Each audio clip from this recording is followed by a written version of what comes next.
டாஸ்மார்க்கில் 30,000 கோடி இருந்த வருமானத்தை 50,000 கோடியாக உயர்த்தருக்கு இருக்கிற ஆர்வம், இடி கேஸ் ரைடு வந்துன்னு போய் அவசரமாக நீதிமன்றம் மூடுறதுக்கு முன்னாடி தீர்ப்பு வாங்குறதுக்கு இருக்கிற ஆர்வம், ஸ்டாலின் வரும்போது ரோட்டில் நல்லா கொரியோகிராஃப் பண்ணி ஆண்களையும் பெண்களையும் நிற்க வச்சு டான்ஸ் ஆடுறதுக்கு இருக்கிற ஆர்வம், பிஞ்சு குழந்தைகளும் ஏழை எளிய மக்கள் காசு கட்ட முடியாமல் லோன் வாங்க முடியாமல் கஷ்டப்படுறவங்களோட குழந்தைகளோட எஜுகேஷனுக்கு இல்லை. உங்கள் உடலை மட்டும் ஃபிட்டாக வச்சுட்டு மேரத்தான் ஓடி நீங்கள் மட்டும் நல்லா உயிர் வாழ்ந்து திறமையாக நல்லா ஒரு மாதிரி ஃபிட்டாக இருக்கணும்னு நினைக்கிற மா சுப்பிரமணியம், உங்கள் மூச்சை பற்றி மட்டும் கவலைப்படும் மா சுப்பிரமணியம், தமிழக மக்களின் ஒவ்வொருவரின் மூச்சை பற்றியும் கவலைப்பட வேணும். அதுக்காக தான் நீங்கள் சுகாதாரத்துறை அமைச்சராக இருக்கீங்க. பிஎம்சி ஸ்கூல் ஃபண்டுக்கு இவ்வளோ ஃபாஸ்ட்டாக முயற்சி பண்ண முடியாது. உங்களுக்கு டாஸ்மார்க் மட்டும் உங்களால் இதுவும் கவர்மெண்ட் துறை தானே, அது கவர்மெண்ட் துறை தானே, அது கவர்மெண்ட் துறை.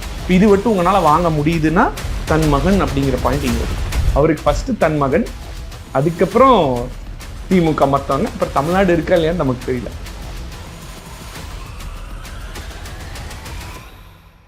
வணக்கம் சவுக்கு மீடியா நேயர்களே. இன்று நம்மோடு அண்ணா திராவிட முன்னேற்ற கழகத்தின் மாணவர் அணி செயலர் திரு சிங்கே ராமச்சந்திரன் அவர்கள் இணைந்திருக்கிறார். சார் வணக்கம். வணக்கம் sir. Welcome to our studio sir. Thank you. ரொம்ப சந்தோஷம் நீங்கள் வருகை தந்ததற்கு. Thank you sir.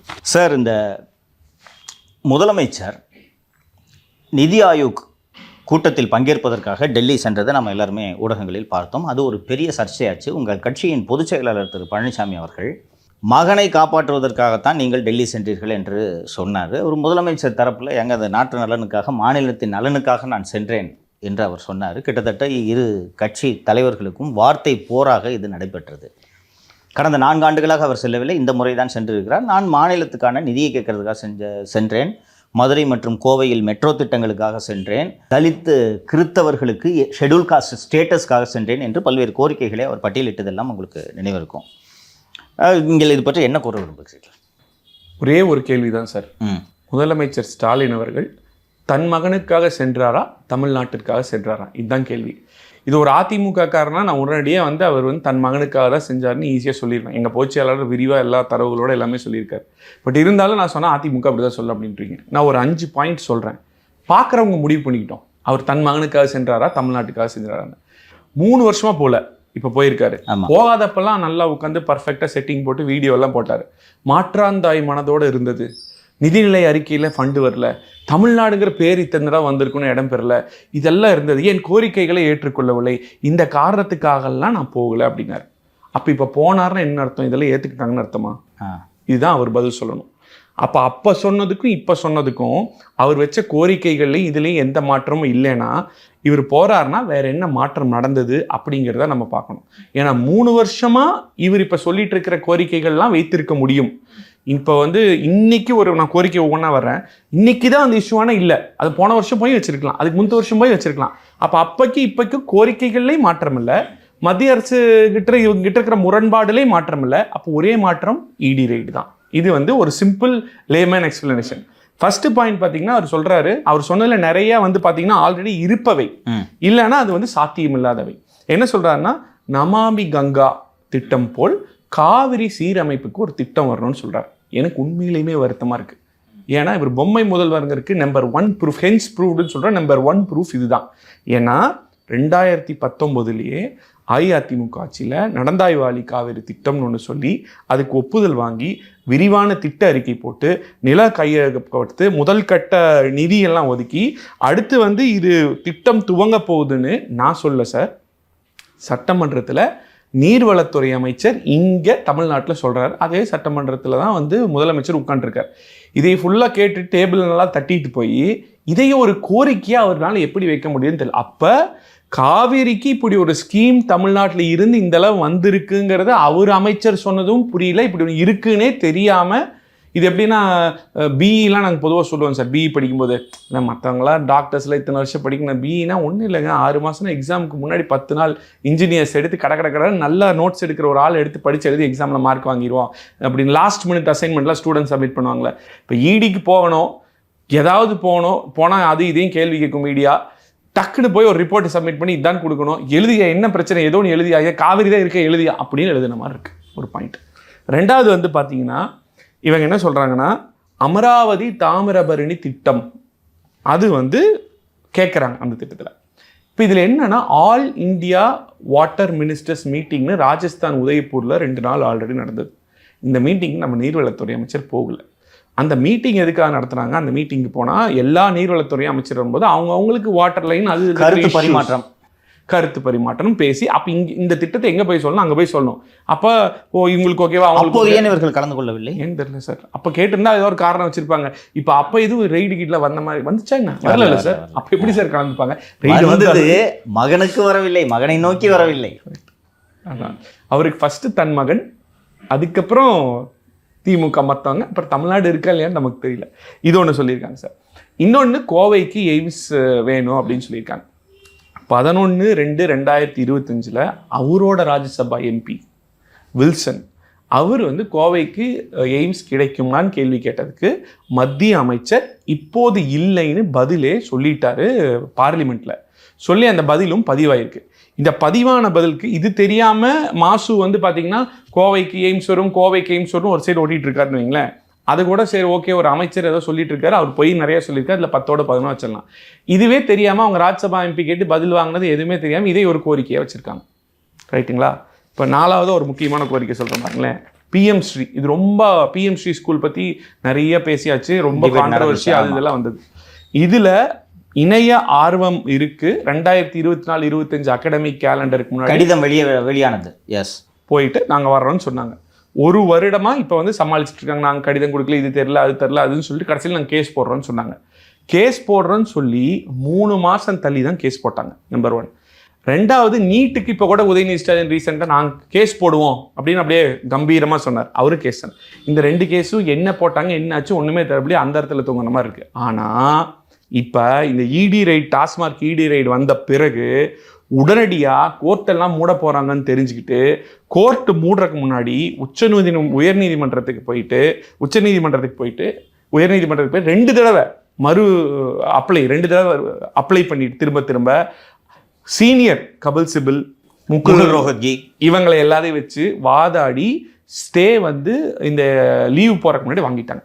என்னோட கேள்வி என்னன்னா, நீட்டுக்கு வாங்க முடியாது இல்லை முயற்சி பண்ண முடியாதது, நீங்கள் வந்து இந்த பிஎம் ஸ்ரீ ஸ்கூல் ஃபண்டுக்கு இவ்வளோ ஃபாஸ்ட்டாக முயற்சி பண்ண முடியாது, உங்களுக்கு டாஸ்மார்க் மட்டும் உங்களால் இதுவும் கவர்மெண்ட் துறை தானே, அது கவர்மெண்ட் துறை தானே, அது கவர்மெண்ட் துறை, இப்போ இது மட்டும் உங்களால் வாங்க முடியுதுன்னா தன் மகன் அப்படிங்கிற பாயிண்ட் இங்கே வருது. இன்னொன்று சொல்லிக்கிறாரு, செங்கல்பட்டு திண்டிவனம் எக்ஸ்பிரஸ் இது வந்து 6 வழிச்சாலையாக இருந்தது 8 வழிச்சாலையாக இருக்கணும் அப்படின்னு சொல்லியிருக்காரு.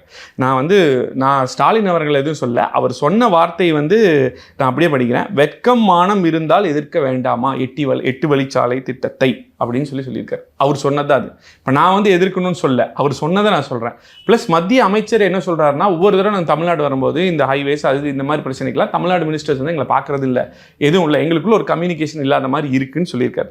இதுவும் வந்து பண்ணல. இப்போ ஓவராலாக இதோட இன்ஃபரன்ஸ் என்னன்னு பார்த்தீங்கன்னா, கன்க்ளூஷன் அப்படின்னு பார்த்தீங்கன்னா, தமிழ்நாட்டுக்கு அப்படின்னா அவங்க வரமாட்டாங்க, தன் மகனுக்குன்னா வருவாங்க. தமிழ்நாட்டுக்குன்னு வர்றது அதிமுக தான், தன் மகனுக்குன்னு வர்றது குடும்ப கம்பெனி. ஏன்னா அந்த மொத்தமாக இப்போ சேகர்பாபுவோட பார்த்துருப்பீங்க, போய் நின்று கைத்தட்டி அவரை ஹாப்பி பண்ணுறது தான் அவங்க வேலையே. இந்த மொட்டை எக்கோ சிஸ்டம் மினிஸ்டர்ஸ் எல்லாரோட வேலை என்னென்னா ஸ்டாலினை ஹாப்பியாக வச்சுக்கணும். இப்போ நம்ம அமைச்சராக இருக்கலாம், இதுக்கு என்ன பண்ணோம், அவர் வராரு ஒரு 4 வேளை ஆட வைக்கலாம், பாட வைக்கலாம், இந்த மாதிரியே தான் பண்ணுறாங்களே தவிர தமிழ்நாட்டுக்காகன்னு எதுவுமே பார்க்கல.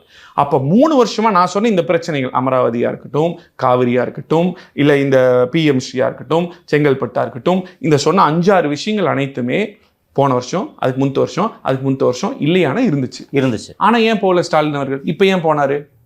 ஒரே பதில், தன் மகனை காப்பாற்ற வேண்டும். உதயநிதி ஸ்டாலின் அரசு பயந்து இதை கவர் அப் பண்ணுறதுக்காக, இதெல்லாம் தமிழ்நாட்டு நலனுக்காக, இந்த திட்டங்களுக்காகத்தான் நான் சென்றேன் என்று ஒரு ஒரு ஒரு ஒரு இதை கவர் அப் பண்ணுறதுக்காக தான் இந்த காரணங்களை எல்லாம் இவர் அடுக்குகிறார். இது உண்மையான காரணமாக இருந்திருந்தால் கடந்த ஆண்டோ அதற்கு முந்தைய ஆண்டோ இவர் சென்றிருக்க வேண்டும். கரெக்ட். போகாதப்போ தமிழ்நாட்டு நலனுக்கு தான் சொன்னார், இப்போ போகிறப்போ தமிழ்நாட்டு நலன் தான் சொல்லுவார். எப்போ கேட்டிங்கனாலும் அதான் சொல்லுவார். மிஸ்டர் சிங்கை, இன்று உங்களது கட்சியின் பொதுச் செயலாளர் திரு பழனிசாமி அவர்கள் ஒரு முக்கியமான அறிக்கையை வெளியிட்டிருக்கிறார். கொலை குற்ற சம்பவங்களில் வழக்குகளை விரைவில் முடிக்க வேண்டும் என்று போலி குற்றவாளிகளை கைது செய்யும் ஸ்டாலின் மாடல் அரசுக்கு கண்டனம் என்று ஒரு அறிக்கை வெளியிட்டிருக்கிறார். அதில் வந்து அவர் இந்த ஈரோடில் இந்த முதியவர்களை, இந்த சிவகிரி பகுதியில் இந்த முதியவர்களை கொலை செய்தது தொடர்பாக குற்றவாளிகள் கைது செய்யப்பட்ட போது அவர்கள் 2-3 ஆண்டுகள் முன்பாக நடந்த பல்வேறு கொலைகளை நாங்கள் தான் செய்தோம் என்று ஒப்புதல் வாக்குமூலம் அளித்திருக்கிறார்கள். ஆனால் அந்த 1 ஆண்டு 2 ஆண்டுகளுக்கு முன்பு நடந்த அந்த கொலை சம்பவங்களில் 11 பேரை கைது செய்து 2023ஆம் ஆண்டு ஒட்டன்குட்டை கொலை சம்பவத்தில் 11 பேரை கைது செய்து சிறையில் அடைச்சிட்டோம் அப்படின்னு சொல்கிறாங்க. இது ரொம்ப ஒரு ஷாக்கிங்கான சீரியஸான ஒரு விஷயமாக நான் பார்க்குறேன். ஒரு மர்டர் நடக்குது, இப்போ அரெஸ்ட் ஆகிறவன் சார் அந்த கொலையும் நாங்கள் தான் பண்ணோன்ட்டு இன்றைக்கி ஒத்துக்கிறாங்க. ஆனால் அந்த கொலைக்காக ஒரு 11 பேரை அரெஸ்ட் பண்ணி இப்போ ரிமாண்டில் அவங்க வச்சுருக்கிறாங்கன்னா, மீண்டும் மீண்டும் முதல்வர் அவர்கள் சட்டப்பேரவையில் எதிர்க்கட்சிகள் கேள்வி எழுப்பினால் சொல்லுது குற்றவாளிகளை கைது செய்து விட்டோன்றதை சொல்கிறாங்க. ஸோ முதல்வரை ஏமாற்றுவதற்காகவும் மக்களை ஏமாற்றுவதற்காகவும் இவர்கள் போலியான குற்றவாளிகளை கைது செய்வதை வாடிக்கையாக கொண்டிருக்கிறார்களா அப்படின்ற கேள்வியும் உங்கள் பொதுச்செயலாளர் எழுப்பியிருக்காரு. இது எவ்வளோ சீரியஸு, ஏன் இந்த விஷயத்தை உங்கள் பொதுச்செயலாளர் கையில் எடுத்தாருன்னு நினைக்கிறீங்க? இது ரொம்ப சீரியஸான இஷ்யூ சார். ஃபஸ்ட்டு ஒரு சட்டம் ஒழுங்கு காப்பாற்றப்படணும், குற்றவாளிகள் தண்டிக்கப்படணும். இதையெல்லாம் தாண்டி என்ன சொல்லுவாங்கன்னா, ஒரு நிரபராதி தண்டிக்கப்படக்கூடாது அப்படிங்கிறது ஒன்று. இன்னொன்று, ஒரு நிரபராதி தண்டிக்கப்படும் பொழுது அந்த இடத்துல ஒரு குற்றவாளி தப்புறான். இது ரெண்டுமே வின் சுச்சுவேஷனில் லூஸ் சுச்சுவேஷன். இதை தான் எங்கள் பொதுச்செயலாளர் அறிக்கையில் சொல்லியிருக்காரு. ஸ்பெசிஃபிக்காக பார்த்தீங்கன்னா, இந்த ஏப்ரல் 2025 சிவகிரியில் ஈரோடில் 2 வயதான தம்பதியரை கொலை பண்ணி நகையெல்லாம் கொள்ளையடிச்சிட்டு போயிடுறாங்க.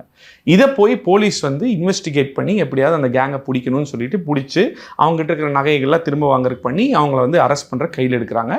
அப்போ பண்ணும்போது அந்த குரூப்பை விசாரிக்கும் போது அவங்க என்ன சொல்கிறாங்கன்னா, 12 சம்பவங்கள் இது வரைக்கும் இவங்களே பண்ணியிருக்காங்க இந்த குரூப்பே. அதில் 19 பேரை கொலை பண்ணியிருக்காங்கிறது ஊர்ஜிதமாகுது.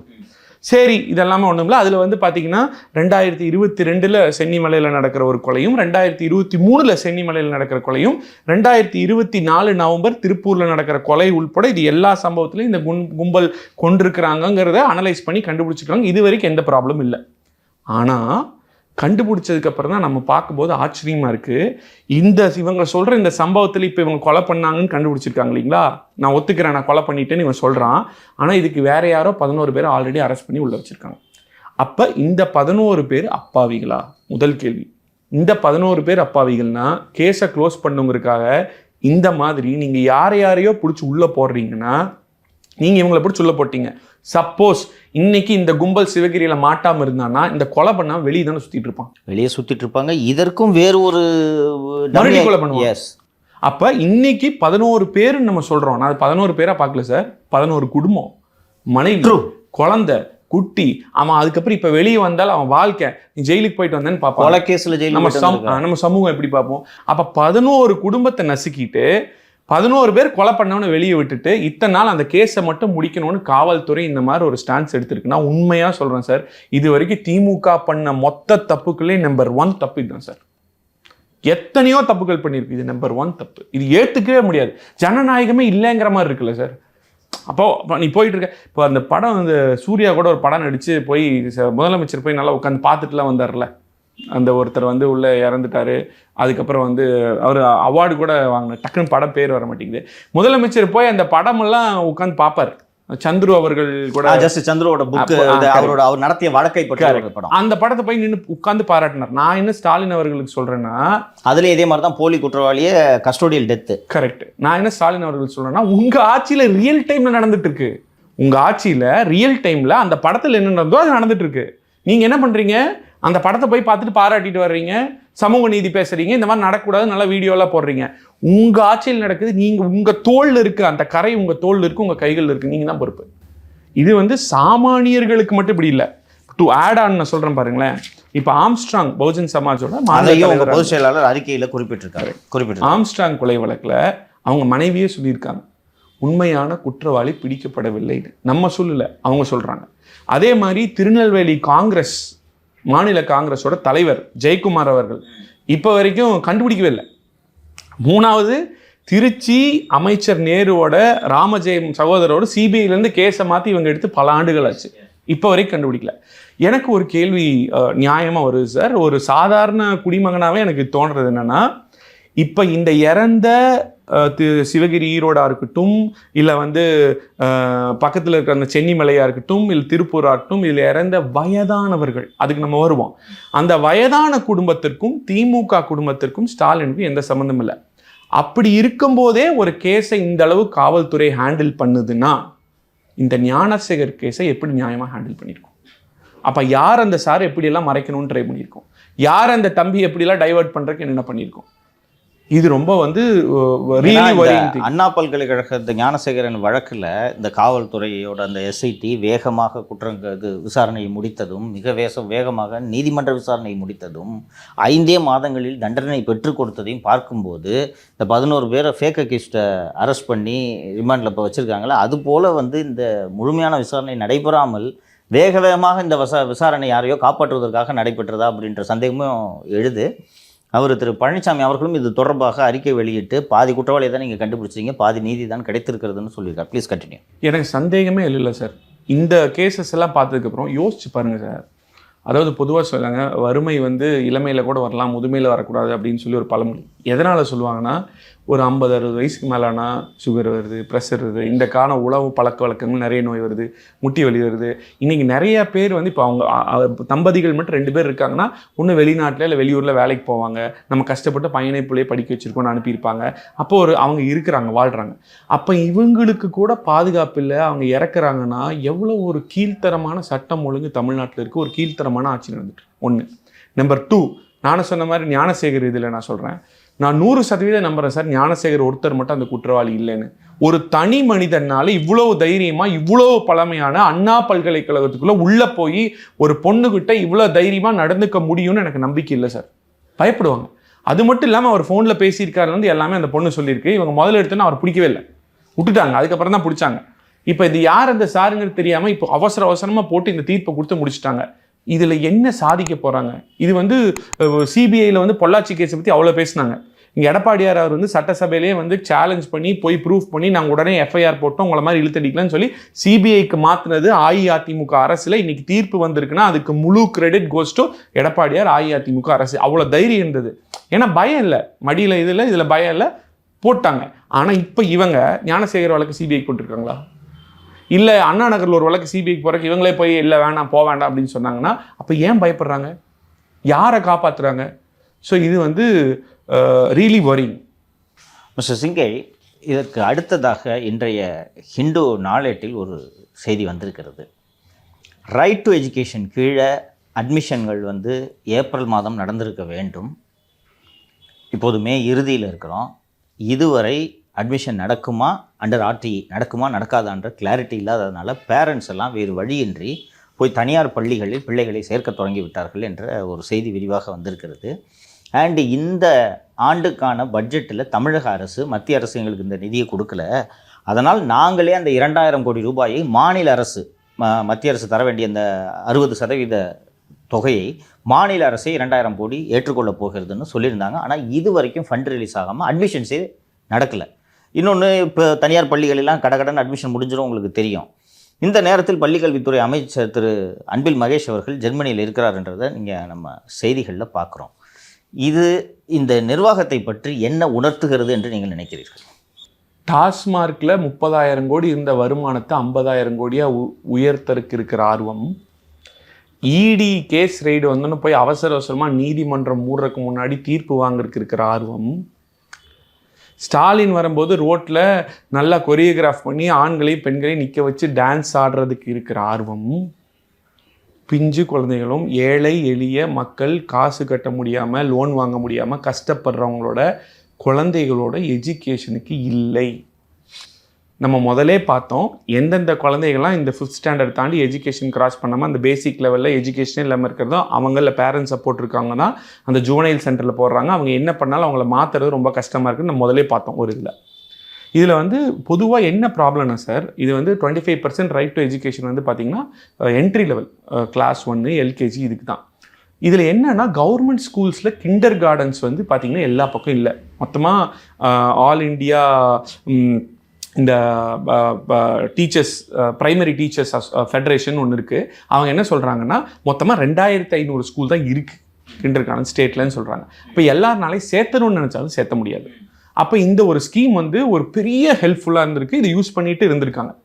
இப்போ இது திடீர்னு வந்து பொதுவாக என்னென்னா மிட் ஏப்ரலில் ஸ்டேட்டோட போர்ட்டல் ஓப்பன் ஆயிரும், அப்ளை பண்ணுவாங்க, அட்மிஷன் கிடைக்கும், முடிஞ்சிடும். இது ஒரு ப்ராசஸ் இருக்குது, இது ரெகுலராக போயிட்டுருக்கு. இப்போ ஒன்று நீங்கள் என்ன பண்ணணும், இதுக்கு முதலே ஒரு இந்த மாதிரி இந்த வருஷம் இப்போ டிலே ஆகும், இல்லை இந்த வருஷம் இல்லைன்னு நீங்கள் சொல்ல மாதிரி சொன்னால் ஓகே நம்ம பையன் இங்கே படித்து முடிக்கிறான், நம்ம போய் இந்த ஸ்கூலில் சேர்த்திடுவோம், இங்கே கிடைக்காதுன்னு மைண்ட் லெவலில் ப்ரிப்பேர் ஆவாங்க. இல்லை உங்கள் ஹெல்ப் லைனை டயல் பண்ணிட்டு உட்காந்துருக்க மாட்டாங்க. ஹெல்ப் லைனோட கால் வந்து அவ்வளோ அதிகமாக இருக்குது. இன்னொன்று, நான் 6 மாதம் இருக்கா, மாதம் 2000 1000 எடுத்து வைக்கிறேன், சேவிங்ஸ் வைக்கிறேன், ஒரு சீட்டு போடுறேன், ஏதோ ஒன்று நான் ஃபினான்ஷியலி ப்ரிப்பேர் ஆகணும்ல சார். ஒரு குழந்தைய சேர்த்துணுன்னா ப்ரிப்பேர் ஆகிருப்பேன். இது சொல்லலை, விட்டுட்டாங்க. பட்ஜெட்டில் 2000 கோடி நாங்கள் கொடுக்க போகிறோன்னு சொல்லிட்டீங்க, நீங்கள் சொல்லி ஒரு ஹோப்பை கொடுத்துட்டீங்க. எஸ். இப்போ மக்கள் என்ன நினைப்பாங்க, ஓகே கொடுத்துருவோம் சார். இந்த கவர்மெண்ட்டை பற்றி நான் சார், இது ஒரு சின்ன ஒரு பானை சோறுக்கு ஒரு பதில் 100 விஷயம் சொல்லியாச்சு. இவங்க எத்தனையோ விஷயம் சொல்லிட்டாங்க. இவங்க எப்படின்னா நல்லா ஹாப்பியாக சொல்லிட்டு போயிடுவாங்க, ஆனால் எதுவும் பண்ண மாட்டாங்க. நீங்கள் கல்யாணத்து வீட்டுக்கு போனீங்கன்னு வைங்களேன், எல்லாருமே சந்தோஷமாக பேசுவாங்க, நல்லா பேசுவாங்க. ஒரு வீட்டுக்கு போனீங்கன்னு வச்சுக்கோங்களேன், அவங்க வீட்டில் இருக்காங்க அப்படின்னா நீங்கள் இருக்கிறப்ப எல்லாம் சரி இவ்வளோ ஹாப்பியாக இருக்காங்களே, இவ்வளோ ஹாப்பியாக நம்ம வீட்டில் இல்லையான்னு நினைப்போம். நீங்கள் இருக்கும்போது அவங்க அப்படி இருக்காங்க, அதுக்கப்புறம் போனால் நார்மல் வீட்டு சண்டை எல்லா வீட்லேயும் தான் இருக்கும். அந்த மாதிரி இந்த திமுக அவங்க வந்து பார்த்தீங்கன்னா ஒரு நல்லா பேசி இது பண்ணி நல்லா இருக்கீங்களா அது அந்த மாதிரி ஒரு வார்த்தையிலேயே விளையாண்டு நம்ப வைக்கிறாங்களே தவிர உண்மையே எதுவுமே பண்ணல. இதுக்கு வந்து இந்த பாயிண்டே ப்ரூஃப் தான். கல்வி கடன் 30 வயசு கீழே இருக்கவங்க ரத்து பண்ணலையே, முதியோர் உதவித்தொகை ஏற்றி கொடுக்கலையே, மின் கட்டணம் வந்து இது பண்ணலையே, மாதம் ஒரு முறை பண்ணலையே, நகைக்கடன் ரத்து பண்ணலையே, இதெல்லாம் அவங்க பண்ணலையே. சொன்னதை உடனே 1000 ரூபா கொடுக்குறேன்னு கொடுக்கலையே. இந்த மாதிரி எத்தனையோ இருக்குது, நான் திரும்ப ரிப்பீட் பண்ண வேணாங்கிறனால சொல்லலை. ஸோ அப்போ இது வந்து இந்த மாதிரி ஒரு விஷயம் தான். பட் இது என்ன ரொம்ப கஷ்டமாக இருக்குன்னா, இவருக்கு சொல்கிற நம்ம திராவிட இது மாடல் அப்படின்னு சொல்லிட்டு அதுக்கு வந்து கல்விக்காக இதை கொடுக்குறோம், மருத்துவத்துக்காக இது கொடுக்குறோம், ஸ்டூடெண்ட்ஸ் தான் ரொம்ப முக்கியம் அப்படின்னு சொல்லிட்டு உண்மையுமே சொல்கிறேன், ஸ்டூடெண்ட்ஸ் வந்து ரொம்ப புறக்கணிச்சிட்டாங்க சார் இந்த ஆட்சி. நான் எல்கேஜி யூகேஜி ஸ்டூடெண்ட்ஸ் கூட சொல்ல, காலேஜ் ஸ்டூடெண்ட்ஸும் சரி, எல்லாருமே சரி, வேலை வாய்ப்பு எல்லாம் ரொம்ப கஷ்டப்படுறாங்க. இவங்க வந்து அதுக்கும் நீங்கள் பொதுச்செயலாளர் அறிக்கை விட்டுருந்தார், வேலை வாய்ப்பு வந்து அன்எம்ப்ளாய்மெண்ட் அட் இட்ஸ் பீக் அப்படின்னு ட்வீட் போட்டுருந்தாரு. என்ன பண்ணியிருக்காங்க, 5 லட்சம் வேலை வாய்ப்பு கொடுக்குறேன்னு சொன்னாங்களே, 5 லட்சம் கொடுக்குறேன்னு சொன்னீங்க. ஓகே சார், நீங்கள் ஒரு சேல்ஸ் கம்பெனியில் சேல்ஸ் மேனேஜராக வேலை பார்க்குறீங்க, இந்த மாதம் உங்களுக்கு 5 லட்சம் டார்கெட்னு வச்சுக்கோங்களேன். நீங்கள் 5 லட்சம் பண்ண முடியல, 3 லட்சம் பண்ணலாம், இல்லை 4 லட்சம் பண்ணலாம். நீங்கள் 50,000 ரூபா பண்ணால் உங்களை வேலைக்கு வச்சிருப்பாங்களா? வச்சிருக்க மாட்டாங்க. 5 லட்சம் வேலை வாய்ப்பு கொடுக்குறேன்னு நீங்கள் அறிக்கை விட்டுட்டீங்க, தேர்தல் அறிக்கை விட்டு எல்லாம் பண்ணிட்டீங்க, வெறும் 78,500 தான் கொடுக்குறீங்க. எங்கேயுமே கனெக்ட் ஆகலையே. ப்ளஸ் வந்து மடிக்கணினி இன்னும் கொடுக்க ஆரம்பிக்கல, அதுவும் கனெக்ட் ஆகலை. ஸோ ஓவராலாகவே இவங்களோட இன்டென்ஷனே ஏதோ ஒன்று சொல்லிடணும், இப்போதைக்கு சமாளிக்கணும், அப்புறம் பார்த்துக்கலாம். ஒரு ஒரு ஒரு என்னோட ப்ரொஃபஸர் ஒருத்தர் இருக்காரு, சும்மா ஒரு சொல்வார், ஃபன்னியாக சொல்வார், வீட்டில் என்ன சொன்னாலும் ஆமான்னு சொல்லிடு, அப்புறம் நீ என்ன பண்ணுறியோ பண்ணு அப்படிம்பார். ஆமான்னு சொல்லிட்டீங்கன்னா அவங்க ஹாப்பி ஆயிடுவாங்க, அப்புறம் பொறுமையாக நீ நிதானமாக என்ன பண்ணுறியோ பண்ணு ஒத்துப்பாங்க அப்படின்னு ஒரு மாதிரி கிண்டலாக சர்க்காஸ்டிக்காக சொல்வார். அந்த மாதிரி அவங்க அப்போதைக்கு என்னவோ ஆமான்னு சொல்லிடுறது, அவங்க என்ன வேணுமோ அதான் பண்ணிட்டு இருக்காங்க. தன் மகனை காப்பாற்றுவதற்கு காமித்த வேகத்தை இந்த பிஞ்சு குழந்தைகள் சேர்ந்து ஸ்கூலில் சேர்க்க காமிச்சிருக்கிறாங்கன்னா இல்லை.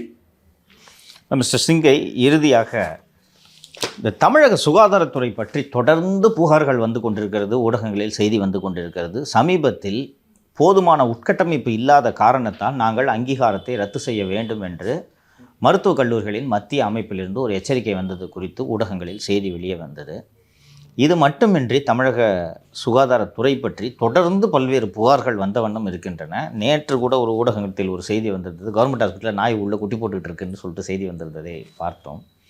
சுகாதாரத்துறை அமைச்சரும் இப்போது வெளிநாட்டில் இருக்கிறார், அண்ட் அமெரிக்காவில் மாரத்தான் ஓடிக்கொண்டிருக்கிறார். இது இந்த ஓவராலாக இந்த தமிழ்நாடு ஹெல்த் டிபார்ட்மெண்ட்டோட இந்த பெர்ஃபார்மன்ஸை பற்றி what is your observation? Sir, அதை நான் 3ஆக வகைப்படுத்துகிறேன் சார். ஃபஸ்ட்டு வந்து ஹாஸ்பிட்டல்ஸ் தனி, அப்புறம் மெடிக்கல் காலேஜ். எஜுகேஷன் ஒன்று இருக்குது, இன்னொன்று மக்களுக்கு தேவையான சேவைன்னு ஒன்று இருக்குது. இது 2ஆக பார்க்குறேன் நான். ஃபஸ்ட்டு எஜுகேஷன்னு பார்த்தீங்கன்னா 5 ஆண்டில் ஒரே ஒரு மெடிக்கல் காலேஜ் கூட இவங்க ஆரம்பிக்கல. ஆனால் மாசு வந்து என்ன சொல்லிட்டு இருக்காருன்னா 6 மெடிக்கல் காலேஜ் வந்துடும் அப்படின்னு ஒரு 50 இடத்துல பேட்டி கொடுத்துட்டார். போன மீடியா ஃபுல்லாக அதுதான் இருக்குது, கொடுத்துட்டார். ஆனால் இப்போ வரைக்கும் ஒரு மெடிக்கல் காலேஜ் கூட வரல. எடப்பாடியார் அவரோட கவர்மெண்ட்டில் இருந்த 11 மெடிக்கல் காலேஜ் அப்போ ஆரம்பித்தது தான் கடைசி, அதுக்கப்புறம் இவங்க ஆரம்பிக்கவே இல்லை. ஆனால் நாட் ஈவன் சிங்கிள் காலேஜ். ஆனால் 13 மெடிக்கல் காலேஜ் ப்ரைவேட்டில் அதுக்கப்புறம் ஆரம்பிச்சிருக்காங்க இந்த 4 வருஷத்தில். இவங்க கவர்மெண்ட்டில் ஒன்று கூட ஆரம்பிக்கல. இன்னொன்று என்ன சொன்னார்னா, அவர் ஏடிஎம்கே ஆட்சியில் இருந்தப்போ 2021 பார்த்தீங்கன்னா 11 கவர்மெண்ட் இது ஆரம்பித்து சேர்த்து 5050 சீட் இருந்தது. இப்போ 2026 5050 சீட்டு தான் இருக்குது. இந்த 4 வருஷமாக மாசு வந்து 500 சீட் இன்க்ரீஸ் பண்ணுவோம், 500 சீட் இன்க்ரீஸ் பண்ணுவோம்னு சொல்லிகிட்டே தான் இருக்காரு தவிர ஒரே ஒரு சீட் கூட இன்க்ரீஸ் பண்ணல. ஆனால் ப்ரைவேட் காலேஜில் பார்த்தீங்கன்னா 1300 சீட் இன்க்ரீஸ் ஆயிருக்கு. நான் இதில் என்ன சொல்ல வரேன்னா, இப்போ வந்து ஒரு ப்ரைவேட் காலேஜில் ஒருத்தங்க வேலைக்கு இருப்பாங்க, அவங்களுக்கு இதான் ரோலு. நீ வந்து ஒரு லாபியிஸ்ட்டு இல்லைன்னா இங்கே இருக்கேன்னா போயிட்டு டெல்லி போ உட்காருப்போ மீட்டிங் போனியா பார்த்தியா பண்ணியா எவ்வளோ வந்திருக்கு நீ தான் அங்கே மேனேஜர்னா கரெக்டாக பர்ஃபார்ம் பண்ணியா எவ்வளோ எப்போ ஆரம்பிப்பா எப்போ டெட்லைன் கொடுத்துருக்காங்க அப்ளிகேஷன் என்னாச்சு அடுத்த வருஷம் அட்மிஷன் போடணும் 300 சீட் இன்க்ரீஸ் பண்ணணும்னு சொன்னியா பண்ணியா இந்த அளவு ஒரு ஃபாலோ அப் ஒரு பர்ஃபார்மன்ஸ் இருக்கும். இங்கே பர்ஃபார்மன்ஸ் 0, பர்ஃபார்மன்ஸே இல்லை. அதனால தான் இந்த மாதிரி இருக்குது. ஒரு ப்ரைவேட் காலேஜில் ஒர்க் பண்ணுறவர்னால பண்ண முடியாத ஒரு சிட்டிங் அமைச்சர்னால பண்ண முடியலங்கிறத நான் இங்கே சொல்கிறேன். அப்போ இங்கே வந்து ஒரு சிட்டிங் அமைச்சருக்கு எவ்வளோ பெரிய டீமு, ஐஏஎஸ் அதிகாரங்கள் இத்தனையும் இருக்குது. அவர் வந்து ஒரு ஆளாக பண்ண முடியாது, இவரால் பண்ண முடியல. ஏன் பண்ண முடியல அப்படிங்கிறது ஒரு கேள்வி. ரெண்டாவது, மோர் தென் திஸ், இதில் மேஜர் கன்க்ளூஷன் என்னன்னு பார்த்தீங்கன்னா, இந்த கவர்மெண்ட் காலேஜோட சீட்டு அதிகமானாலும் ப்ளஸ் கவர்மெண்ட் காலேஜ் அதிகமானாலும் தான் இந்த 7.5% நீட்டில் மாணவர்கள் படிக்க முடியும். இந்த நீட் இஷ்யூவை பற்றி இவ்வளோ பேசுகிற திமுக அரசு, உதயநிதி ஸ்டாலின் பேசுகிறாரு, மாணவர்களுக்காகங்கிறாங்க, இறந்தப்போ போய் அது இதுன்னெலாம் பண்ணாங்க, ட்ராமா பண்ணாங்க, எல்லாம் பண்ணாங்களே தவிர இந்த 4 வருஷத்தில் அப்போ ஓகே 7.5% இருக்குது, அப்போ 100 பேர் இருந்தால் 8 பேர் படிக்க முடியும்னா 1000 பேர் ஆக்கலாம், அப்போ 80 பேர் படிக்க முடியுமேன்னு ஏதாவது பண்ணியிருக்காங்களான்னா இல்லை. இது வந்து உங்களோட முதல் தோல்வி எஜுகேஷன் வைஸ். அடுத்து வந்து பார்த்தீங்கன்னா, ஒன்று எஜுகேஷன் சீட் அலோகேஷன், ரெண்டாவது நான் போய் படிக்கணும்னா இப்போ நீங்கள் உட்காந்துருக்கணும், ஒரு கம்ஃபர்டபுள் பிளேஸ் வேணும், உட்கார முடியணும். ஒரு மெடிக்கல் காலேஜில் படிக்கிறாங்கன்னா சரியாக படிக்காமல் போய் ஆப்ரேஷன் பண்ணால் ஏதாவது பண்ணாங்கன்னா உயிரை கூட விளையாடுறோம் நம்ம. அப்போ அதுக்கான இன்ஃப்ராஸ்ட்ரக்சர் வேணும், உள்கட்டமைப்பு வேணும், எல்லாமே இருந்தால் தான் ஃபர்தராக குரோ ஆக முடியும். என்ன சொல்லியிருக்காங்க இப்போ ரீசெண்டாக, நேஷ்னல் மெடிக்கல் கமிஷன் நோட்டீஸ் கொடுத்துருக்காங்க. 36 காலேஜில் 35 காலேஜ் உட்கட்டமைப்பு சரியில்லை, நிறைய துறைகளில் பேராசிரியர் இல்லை. இதுக்கான காரணம் என்னன்னு கேட்டிருக்காங்க.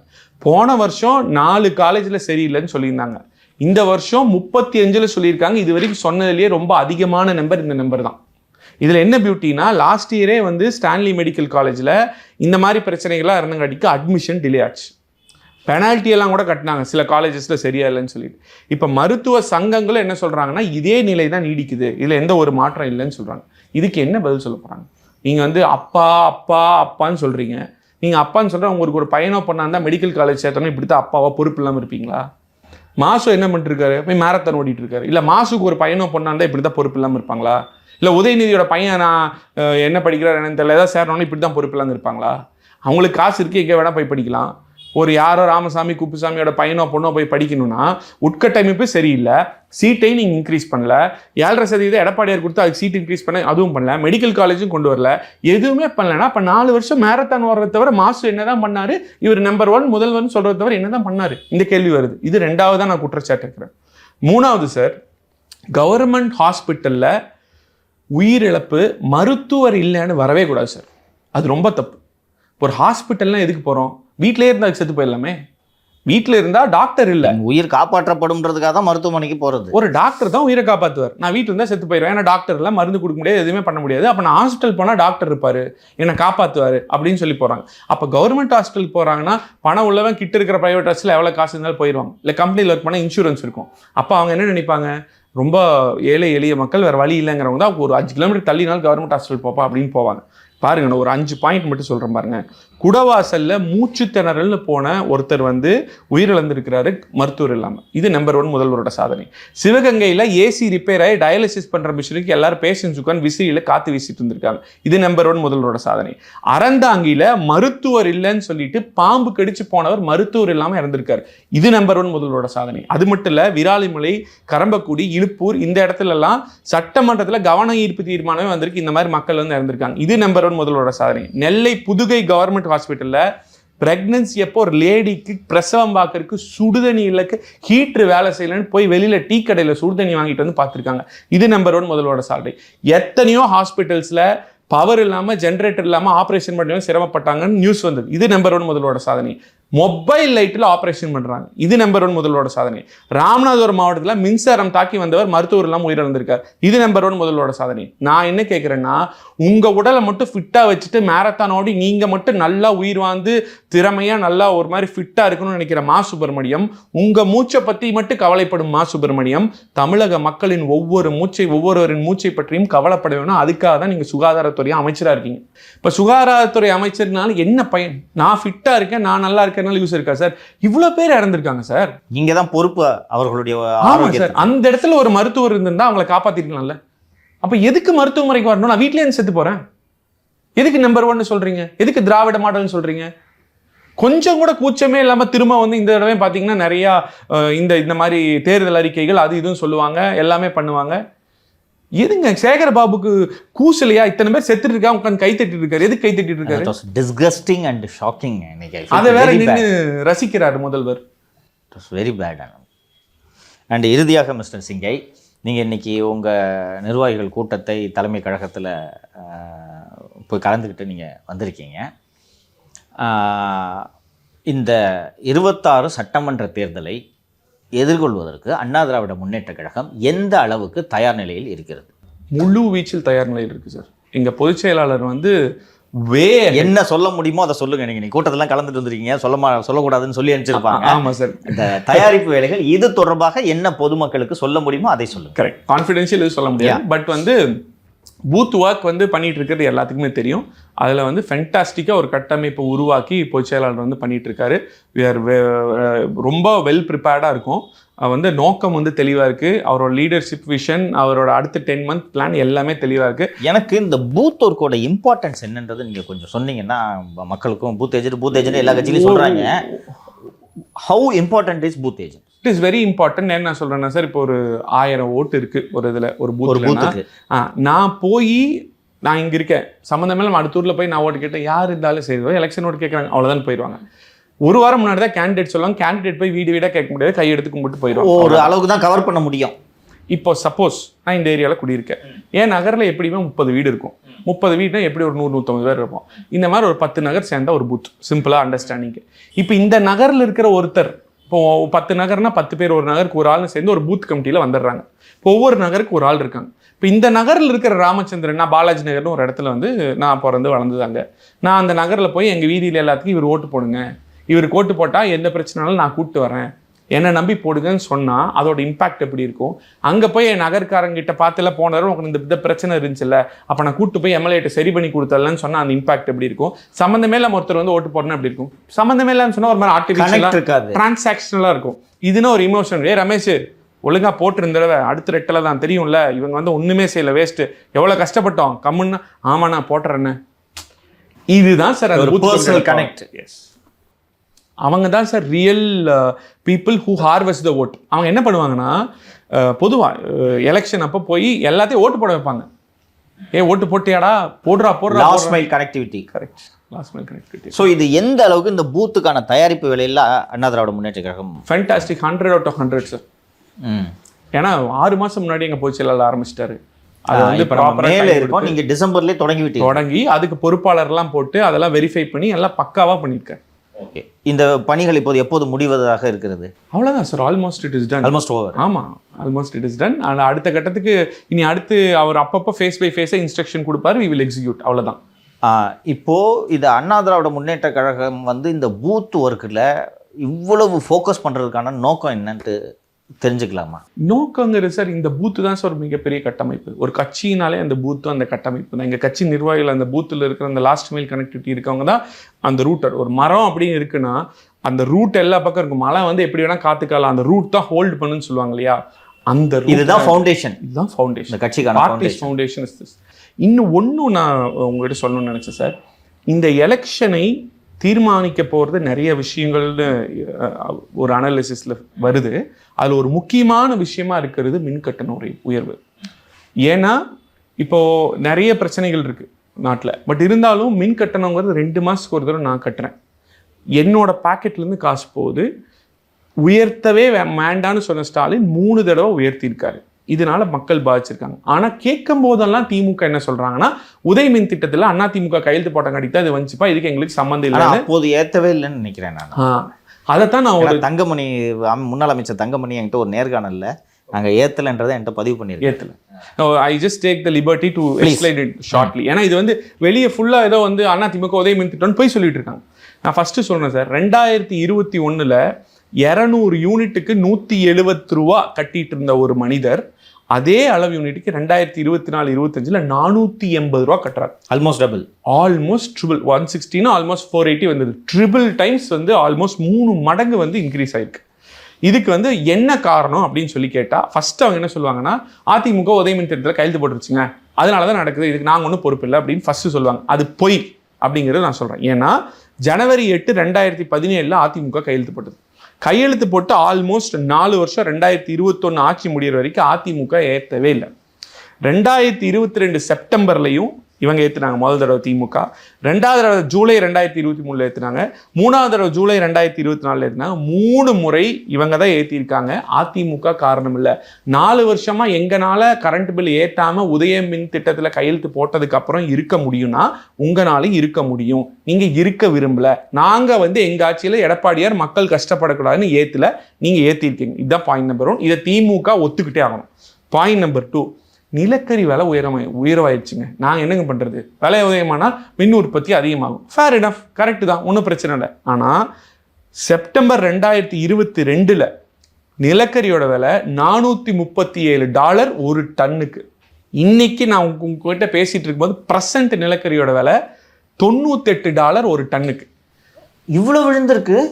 80% பர் டன்னோட நிலக்கரி விலை டாலர்ல இவ்வளோ குறைஞ்சிருக்கு. நம்மகிட்ட பெரும்பாலும் அனல் மின் உற்பத்தி நிலையங்கள் தான் இங்கே. ஆனால் நீங்கள் மின்சார விலை குறைக்கல. அப்படின்னா நீங்கள் நிலக்கரி விலை அதிகமானதுனால தான் நாங்கள் மின்சார விலையை ஏற்றுறோம்னு சொல்கிறது பொய்.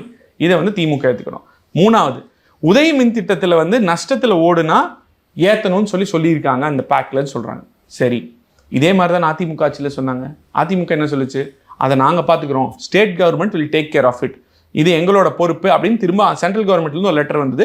இவங்க ஒரு ரிப்ளை லெட்டர் போட்டாங்க, விட்டுட்டாங்க. இதே ரிப்ளை லெட்டரை இவங்களும் போட்டால் ஒன்றும் பிரச்சனை இல்லை, விட்டுருவாங்க. ஸோ அதுவும் போய். 4வது, இல்லைங்க ஒவ்வொரு துறையை லாபத்தில் கொண்டு வரணுங்க, அப்போ தாங்க தமிழ்நாடு முன்னேறும் அப்படின்னு நீங்கள் சொல்கிறீங்கன்னா அதுக்கும் ஒரு பதில் இருக்குது. செப்டம்பர் 2022 இபி 62,800 கோடி வருமானம் சார். அதில் 9,130 கோடி நஷ்டம்.